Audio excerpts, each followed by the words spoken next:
Hey, what's going on there? Just wanted to talk about my cervical disc replacement procedure I'm having done tomorrow between C5 and C6. Basically, after a year and a half, it's come down to me just getting this done from a full herniation in my disc in between C5 and C6. Just a little backstory. For anybody really out there wondering what's going on, what maybe symptoms you're having, and I'll sort of explain mine and just tell you where I'm coming from and what I dealt with, how I tried to get it to heal itself. Ultimately the pain went away, but after having a relapse about 2 weeks ago, it just came down to having it done. So, January 2018, just lifting at the gym in the morning. I was doing bench press, then going straight to dumbbells for a superset. And I normally could do 50s or whatever, 10 to 12 reps on a superset. So as I'm doing that superset with dumbbells, I noticed my arm just straight collapsed on itself. So if you envision me pushing a dumbbell up, my whole tricep gave out, and I felt it was pretty odd. So I went to lift the weight up again, and my whole tricep gave out. And I thought my muscles were just fatigued at the time, but looking back, it was actually my nerves being shut off from my disc, sending no firing indicators to my muscles to lift any weight. So basically the nerves were getting pinched and they couldn't signal my muscles to fire. And I'm a trainer myself, so with a lot of clients, I demonstrate the weight, like on a cable press down or any tricep movement. And I noticed I would demonstrate it, then hand them the weight, and they could do way more than I could. So basically, after self-studying or self-trialing myself, that all my 80% of my strength in my right tricep had gone away. So, which I didn't know what was going on until about a month later. That's when the pain kicked in. And it was never in my neck, only behind my right shoulder blade, down behind my arm, and for me, down the side of my arm, to the top of my forearm, and into my first three fingers is where the tingling was. On a pain scale, I said it was probably a 6 out of 10. It just feels like someone's constantly taking two fingers and just pushing it in behind your shoulder blade continuously with no relief. It never really goes away. The feeling, the pain of that pressure, ibuprofen, any kind of medicines just don't work at all, really. It just doesn't work. No, I did take prednisone, which is, a steroid, de-inflammatory, and a muscle relaxer. I took a week of that, and it did get better for about I'd say 2 weeks to a month. Then after that, once that sort of wore away, the pain came back probably twice as much. So I believe, as I was feeling better, I could continue working out, but I think to continue working out was making it worse. So when that medication finally wore off, it was pretty much an 8 out of 10. And there's no comfortable position I could ever get in. I couldn't look down, up, left, or right. No matter what I tried to do to compensate the pinched nerve, the pain never subsided at all. So from there, you're talking to from March to the end of May, it hung around about a 6 to 8 out of 10 on the pain scale. And then I went on vacation to Destin with the family. And by then it was pretty much a 9 out of 10. I would never say it was a 10 out of 10 on pain, but I'd say 9 out of 10. And,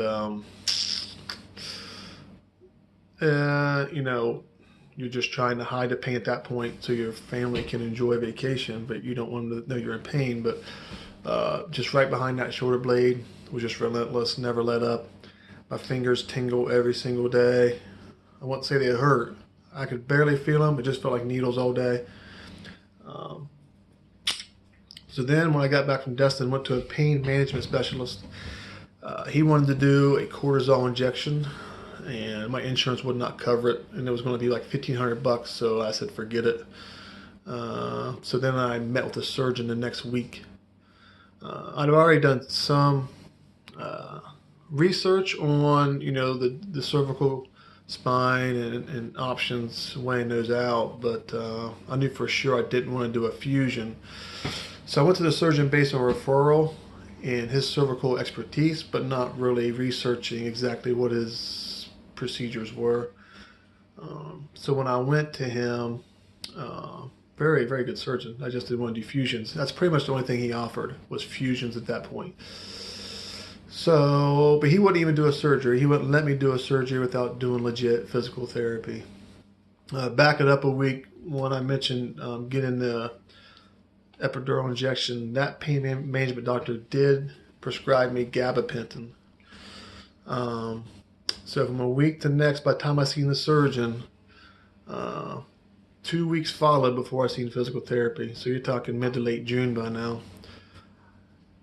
Gabapentin was a lifesaver. It took my pain from a 9 out of 10-ish, 8 out of 10, down to about a 1.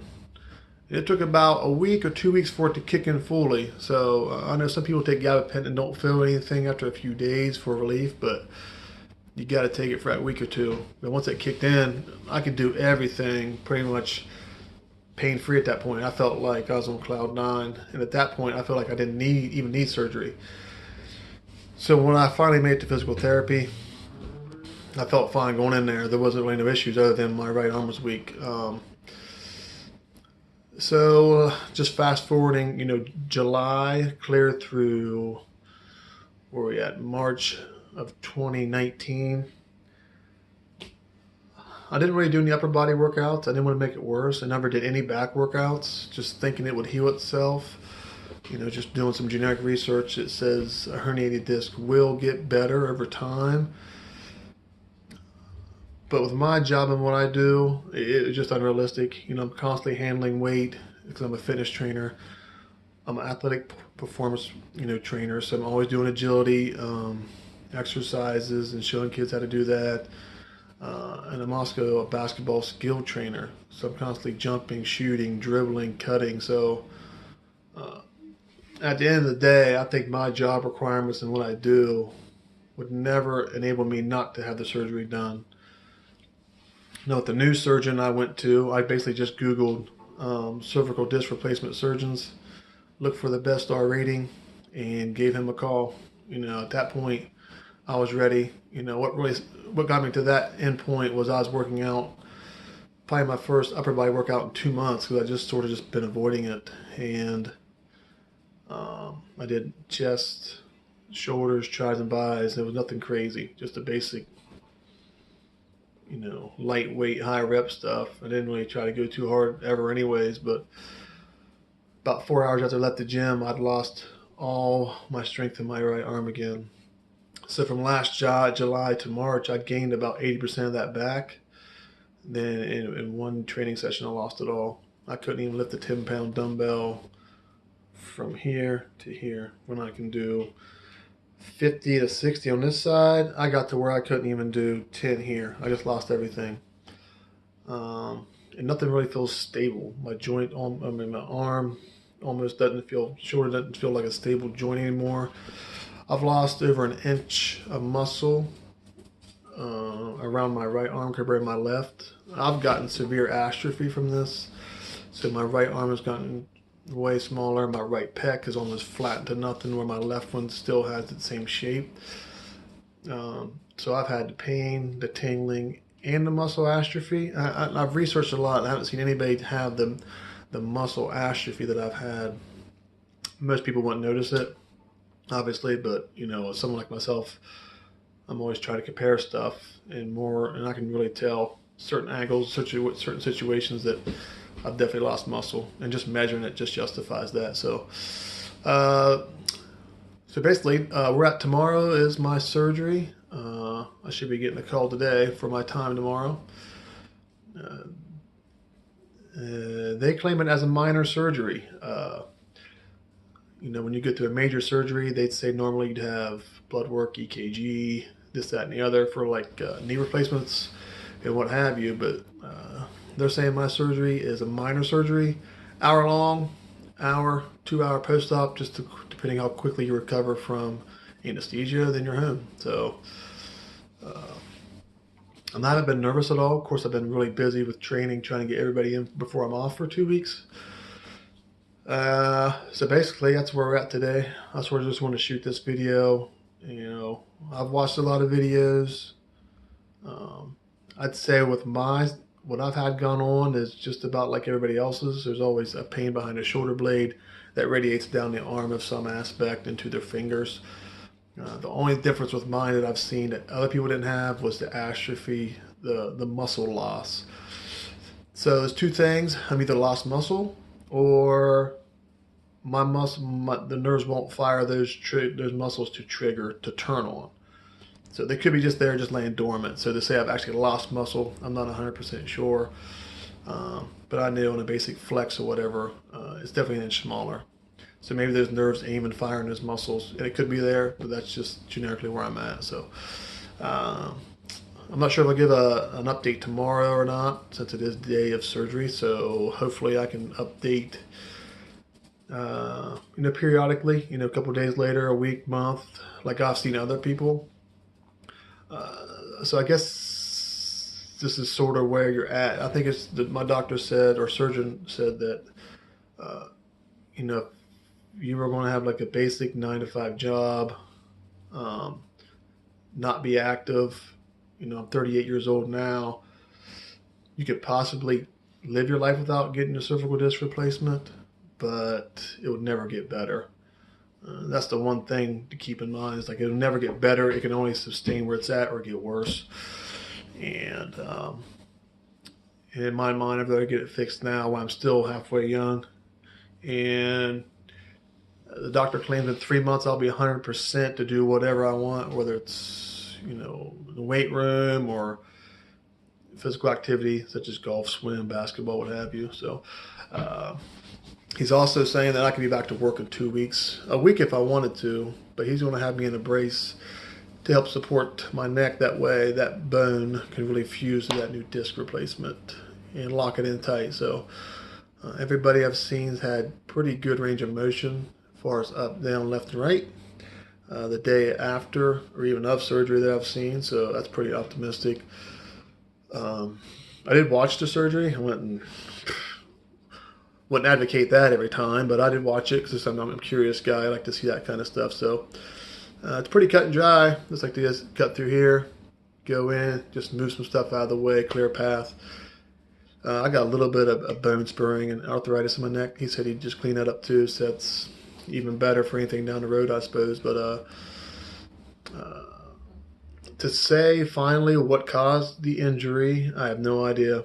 I basically woke up with pain. Not pain, I woke up and I couldn't lift weights. And from there the pain came. So I can't even narrow it down to what could have even caused it.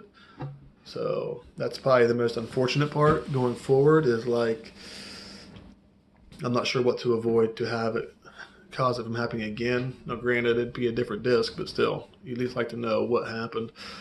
And the doctor claimed it could have been a car accident 15 years ago, a little bit of whiplash that started degenerating that disc and making it weak over time.